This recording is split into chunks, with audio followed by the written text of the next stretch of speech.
O que você quer dizer com você não tem as chaves? A casa está vazia, isso não pode estar certo. Eu disse isso com os nós dos dedos brancos de tanto apertar o telefone. O vizinho do outro lado da rua me encarava da varanda, observando enquanto eu andava de um lado para o outro em frente ao que costumava ser minha casa. Meu nome é Jasmine Rojas, e eu tinha acabado de dirigir por 4 horas, da universidade até Bakersfield, para aproveitar as férias de primavera só para encontrar a casa onde cresci com uma placa de vende-se fincada no gramado da frente. As janelas estavam vazias sem cortinas, sem móveis visíveis lá dentro. 3 sacos de lixo pretos repousavam na varanda como convidados indesejados. Quando olhei dentro de um deles, vi minhas roupas, meus livros, fragmentos da vida que deixei para trás quando fui para a faculdade. Seu pai disse que você devia ter ligado antes, disse meu tio Thomas, hesitante, do outro lado da linha. Eles se mudaram na semana passada, não te avisaram? Não, respondi, a palavra quase não saindo por causa do nó na minha garganta. Eles não me disseram nada. Desliguei e liguei para o meu pai. Cada toque parecia durar uma eternidade. Alô? A voz dele era monótona, sem emoção.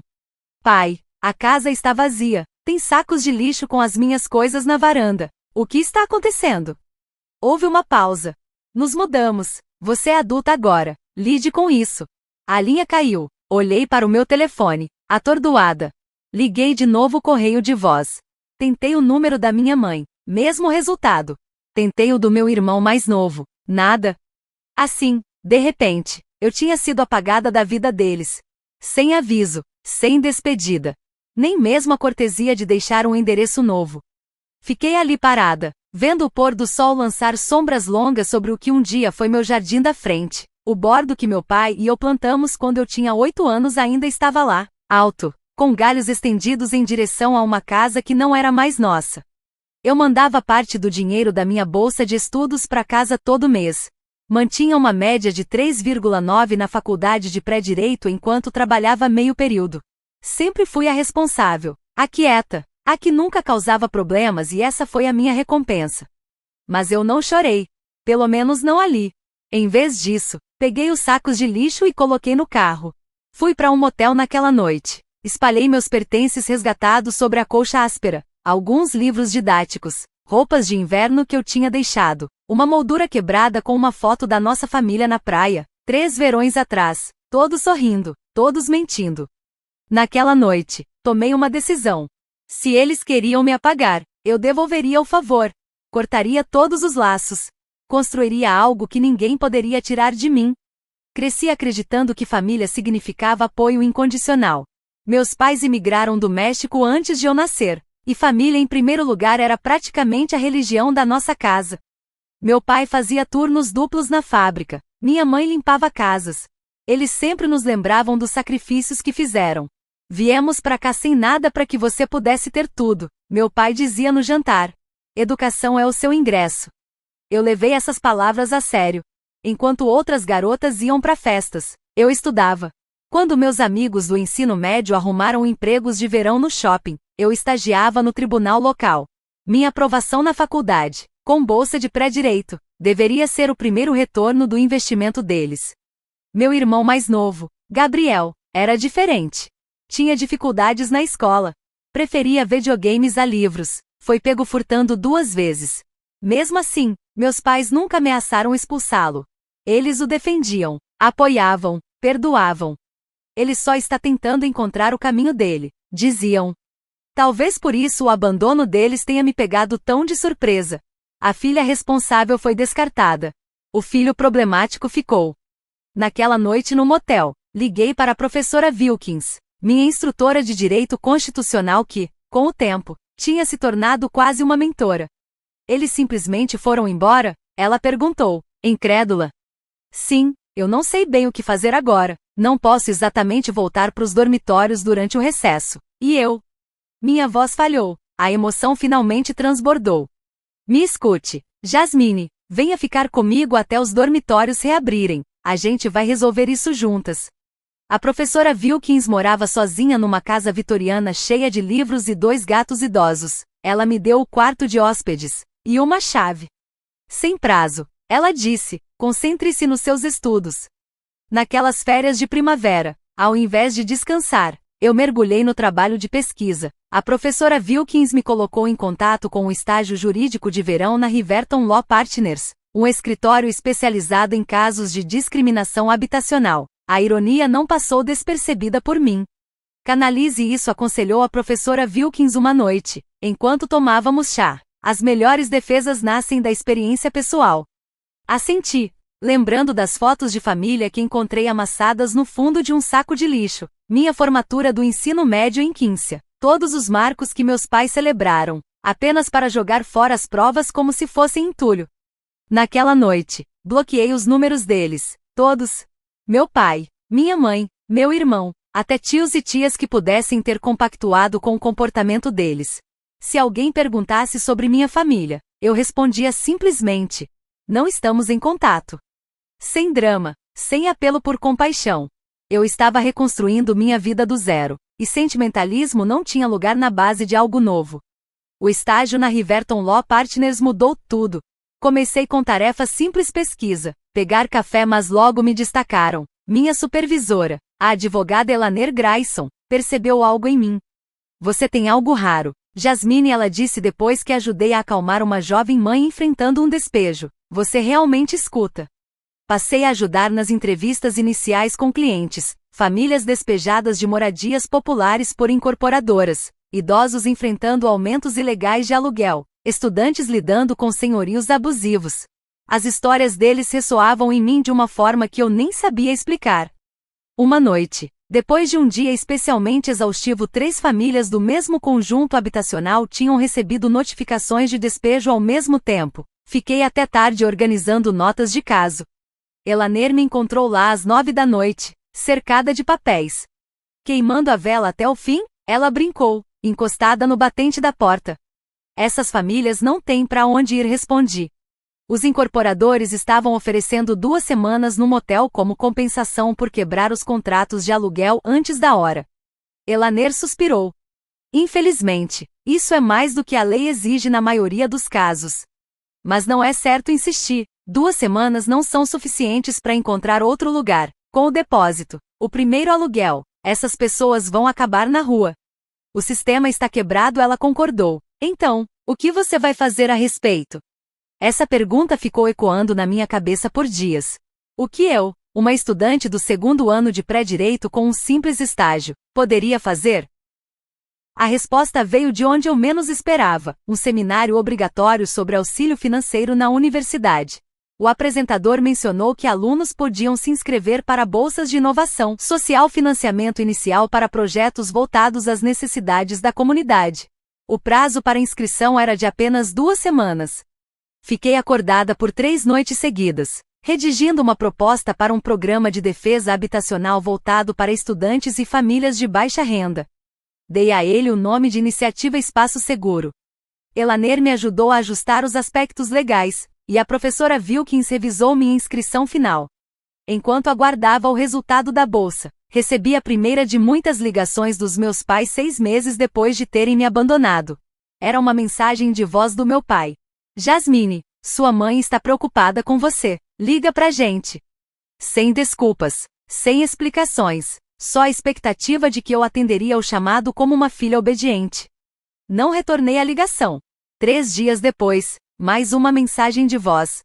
Esse silêncio é infantil. Jasmine, nós somos sua família. Salvei a mensagem, mas não respondi. As ligações começaram a aumentar. Às vezes, era meu pai, outras, minha mãe, de vez em quando, meu irmão. Os tons variavam de exigência a súplica, mas nenhum deles reconheceu o que haviam feito. Quando a universidade me concedeu a bolsa de inovação social de $25.000 para lançar a iniciativa Espaço Seguro, eu não compartilhei a notícia com eles. Quando me ofereceram uma vaga remunerada na Riverton para continuar meu trabalho durante o ano letivo, comemorei com a professora Wilkins e com a Eleanor. Minha nova família estava se formando ao meu redor. Pessoas que me apoiavam não por obrigação, mas por respeito e genuíno cuidado. Em janeiro, a iniciativa Espaço Seguro já havia ajudado 23 alunos a lidarem com despejos injustos. Operávamos em um antigo depósito reformado dentro da Riverton Law Partners, com 2 paralegais voluntários e uma escala rotativa de estudantes de direito, ganhando horas de prática clínica. Na maioria dos dias, eu saía correndo das aulas direto para o escritório, passando as noites revisando casos e ajustando nossa abordagem. O trabalho era exaustivo, mas recompensador. Cada família que mantinha um lar, cada aluno que evitava a situação de rua, parecia uma vitória pessoal. Eu estava construindo algo significativo a partir dos escombros do meu próprio abandono. Enquanto isso, meus pais intensificavam sua campanha para restabelecer contato. As ligações vinham em ritmo alarmante às vezes, várias vezes ao dia. Quando eu continuava ignorando, eles começavam a envolver parentes. Ela chora toda noite, escreveu minha tia Lúcia numa mensagem. Seja lá o que eles fizeram, você não consegue perdoá-los? Também não respondi. O perdão exige reconhecimento, e eles ainda não admitiram nenhum erro. Numa terça-feira de fevereiro, eu estava orientando um aluno do 2º ano chamado Devon. Ele havia voltado das férias de inverno e descoberto que o dono do imóvel alugara seu quarto para outra pessoa mesmo com o aluguel pago em dia. Enquanto discutíamos as opções dele, o telefone do escritório tocou. Iniciativa Espaço Seguro, aqui é a Jasmine, atendi, fazendo um gesto de desculpa para Devon. Jasmine, é você? A voz da minha mãe. Meu estômago virou. Como você conseguiu esse número? Está no seu site, ela respondeu. Por que você não atendeu nenhuma ligação? Estamos muito preocupados. Devon se remexeu, desconfortável na cadeira. Tapei o bocal do telefone. Desculpa, preciso resolver isso rapidinho. Você se importa de esperar lá fora um instante? Depois que ele saiu, tirei o telefone do modo mudo. Este é o meu local de trabalho. Por favor, não ligue mais pra cá. Nós somos seus pais, disse minha mãe, com a voz embargada. Temos esse direito. Vocês perderam esse direito, cortei. Quando colocaram minhas coisas em sacos de lixo e venderam nossa casa sem me avisar. Não vai rolar agora. Seu pai cometeu um erro, ela implorou. Estávamos com problemas financeiros. A casa estava sendo executada. Ficamos com vergonha. Por um momento, minha resolução vacilou. Execução hipotecária. Problemas financeiros. Eles nunca haviam mencionado nada disso.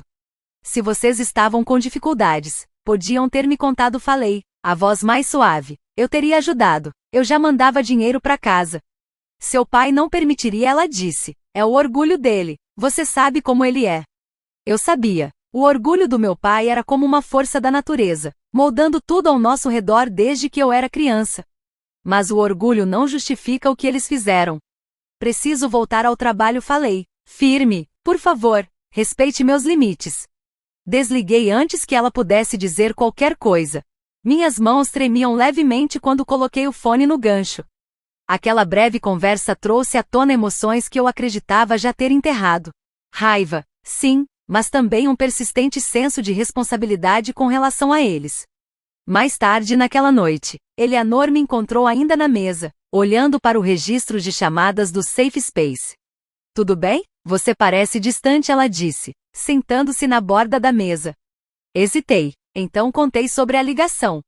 Parte de mim quer acreditar que eles tinham um bom motivo, admiti, que não foi só crueldade.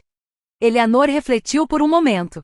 As pessoas raramente agem por pura crueldade, Jasmine, mas motivos e desculpas não são a mesma coisa. Quaisquer que fossem os problemas financeiros deles, eles escolheram lidar com isso te abandonando, sem aviso. Ela estava certa. Mesmo assim, a explicação da minha mãe plantou uma semente de dúvida. E se houvesse mais por trás da história? E se eles realmente estivessem desesperados?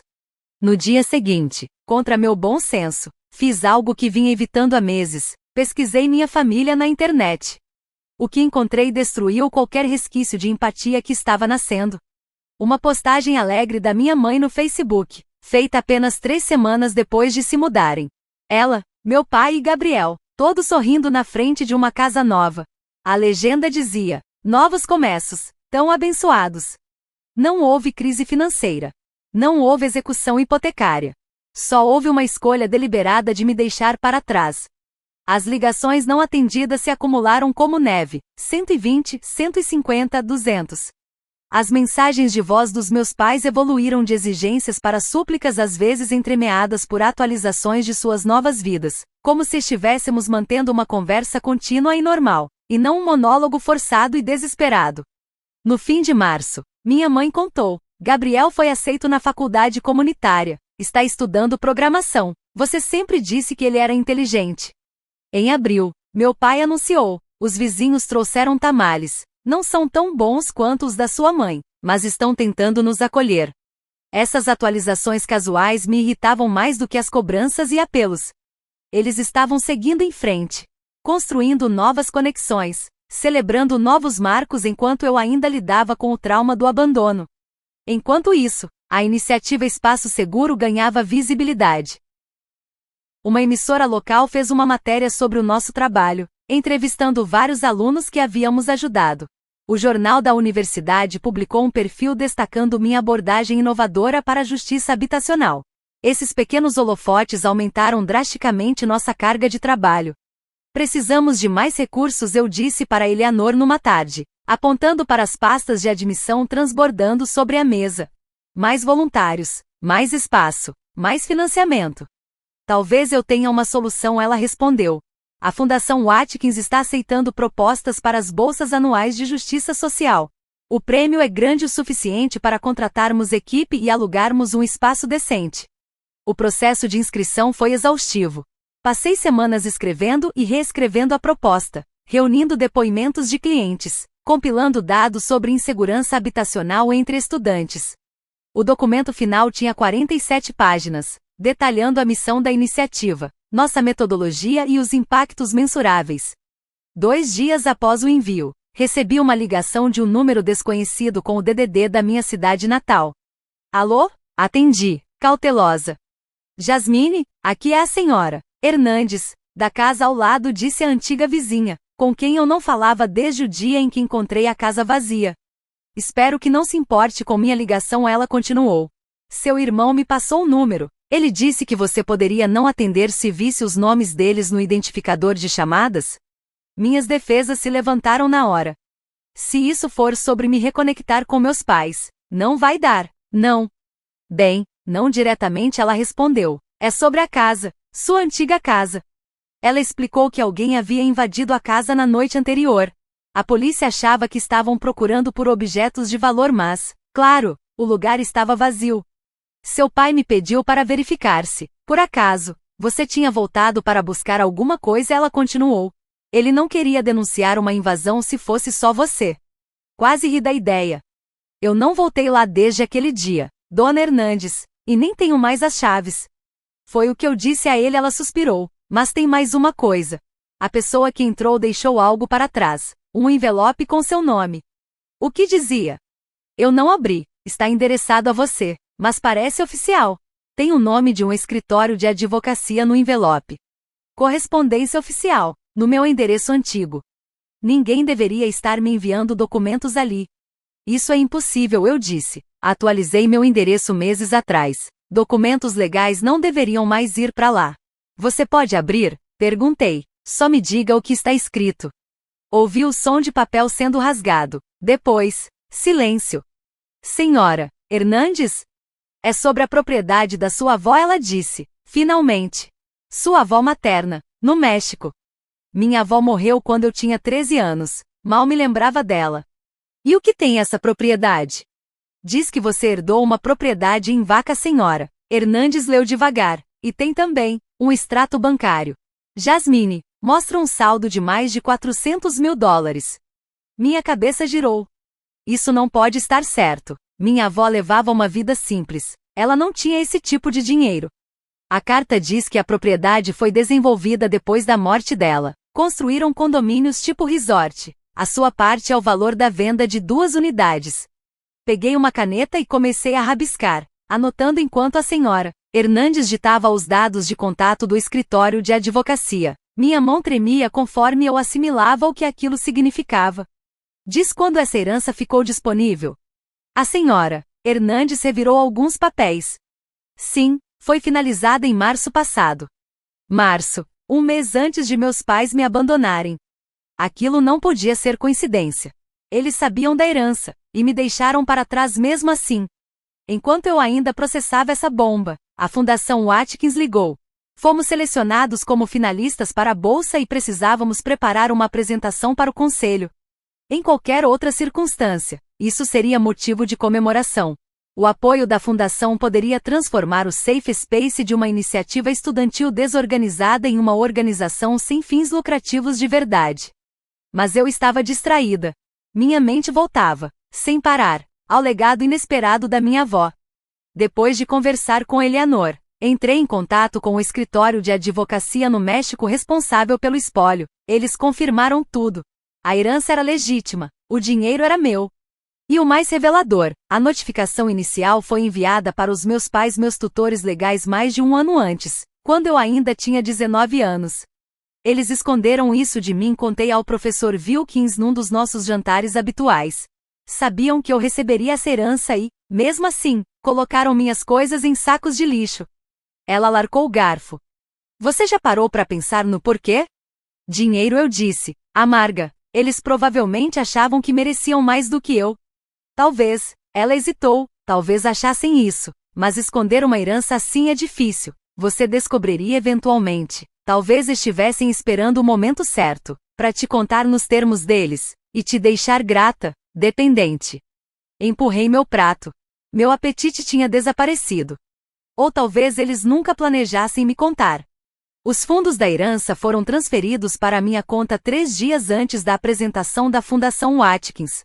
Ainda não tinha decidido o que fazer com o dinheiro, mas só o fato de ele existir já trazia uma estranha sensação de segurança. Pela primeira vez desde o dia em que encontrei minha antiga casa vazia, me senti livre do meu passado. Livre, financeiramente, emocionalmente. A apresentação da Watkins estava marcada para uma tarde de sábado em maio. Cheguei aos escritórios da fundação, no centro, 1 hora antes. Esperei na elegante recepção, revisando minhas anotações. Nossa proposta pedia $300 mil em 3 anos, para expandir os serviços do Safe Space além da universidade para toda a comunidade. Eleanor chegou 20 minutos antes do horário, impecável num terno cinza. Pronta? Ela perguntou, sentando ao meu lado. Tão pronta quanto sempre estarei, respondi, ajeitando meu blazer azul marinho, profissional, sem ser intimidador. O conselho pode parecer formal, ela avisou, mas eles se importam com o impacto. Foque nas histórias humanas. Mostre como o Safe Space transforma vidas. Fomos levadas até uma sala de reuniões onde 8 pessoas estavam sentadas ao redor de uma mesa reluzente. Reconheci vários rostos da minha pesquisa, líderes empresariais locais, filantropos, um ex-juiz. O próprio diretor da fundação, William Watkins, se levantou para nos cumprimentar. Senhora Roas, senhora Grayson, bem-vindas, disse, gesticulando para a área de apresentação. Ficamos impressionados com sua proposta escrita. Agora, mostrem por que o Safe Space merece nosso apoio. Conectei meu laptop ao projetor e comecei. Apresentei a trajetória do Safe Space de um projeto estudantil a um recurso comunitário essencial, destacando casos importantes e impactos reais. Eleanor entrou na explicação jurídica, mostrando como nosso modelo preenchia lacunas nos serviços públicos existentes. 20 minutos depois, enquanto eu apresentava nossa visão de expansão, a porta da sala se abriu. Um assistente da fundação entrou e cochichou algo no ouvido do Sr. Watkins. Ele assentiu e se levantou. Me desculpem pela interrupção, disse. Senhora Roas, há algumas pessoas aqui dizendo que são da sua família. Estão insistindo que precisam falar com você. Meu coração parou. Minha família. Eles dizem que é urgente. Podemos pedir que esperem até terminarmos, ele acrescentou, visivelmente desconfortável. Eleanor tocou meu braço, num gesto de apoio.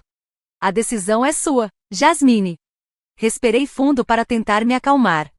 Depois de meses de silêncio absoluto, de chamadas ignoradas, meus pais finalmente me rastrearam bem no que talvez fosse o momento mais importante da minha carreira até então. A ironia era cruel. O timing não podia ser pior, ou mais revelador. Por favor, diga a eles que falarei com eles depois da apresentação, disse, com a voz mais firme do que esperava. Isso é importante demais para ser interrompido. O Sr. Watkins assentiu, aprovando minha decisão, e o assistente saiu para entregar o recado. Voltei para a apresentação, mas minha mente estava a mil. O que poderia ser tão urgente, depois de quase um ano de total ausência?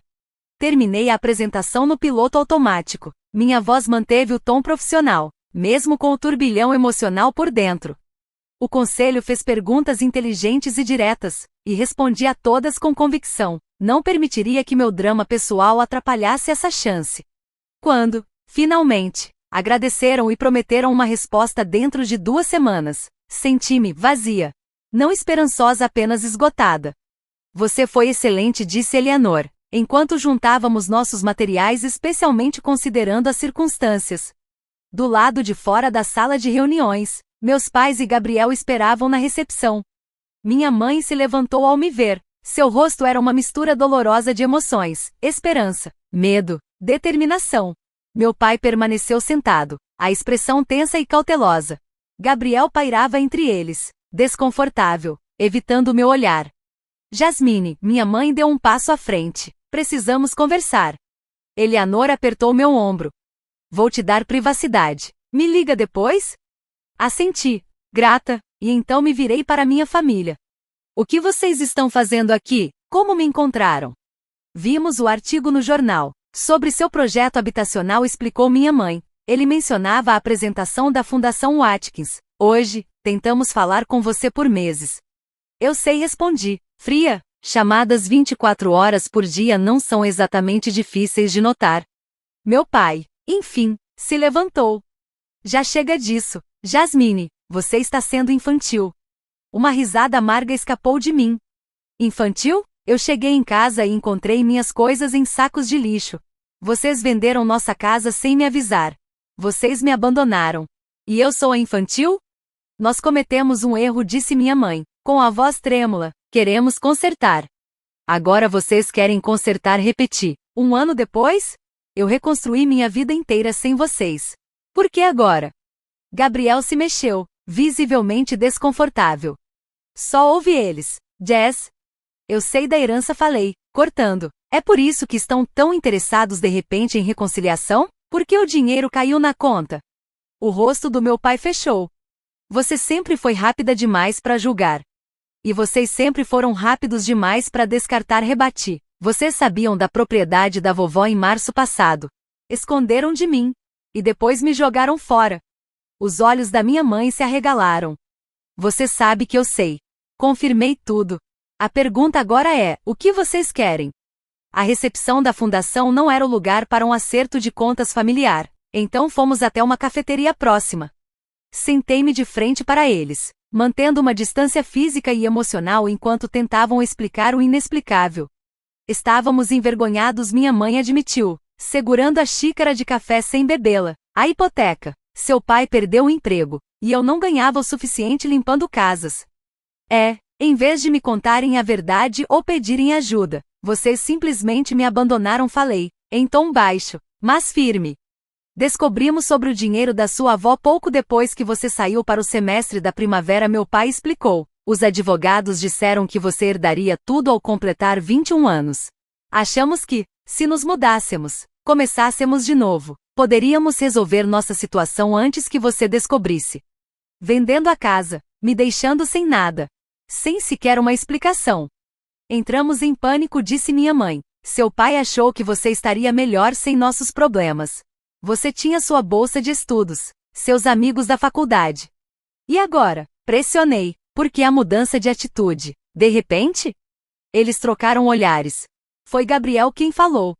Eles cometeram um erro terrível. Jazz, eles sabem disso agora. Aquela matéria no jornal, sobre o Safe Space, meu pai acrescentou. Meio sem jeito. Vimos o que você construiu. Percebemos que tínhamos perdido algo precioso. A filha bem-sucedida. Não traduzi amargamente. Jasmine, minha mãe insistiu, ainda somos uma família. Temos uma conexão. Observei bem aquelas pessoas que moldaram minha infância, e também foram responsáveis por destruí-la. Minha mãe parecia mais velha, os fios grisalhos saltavam contra o cabelo escuro. Meu pai, diminuído de alguma forma, os ombros curvados sob a jaqueta surrada. Gabriel tinha crescido, talvez 1 centímetro ou 2, seus traços antes infantis começando a amadurecer.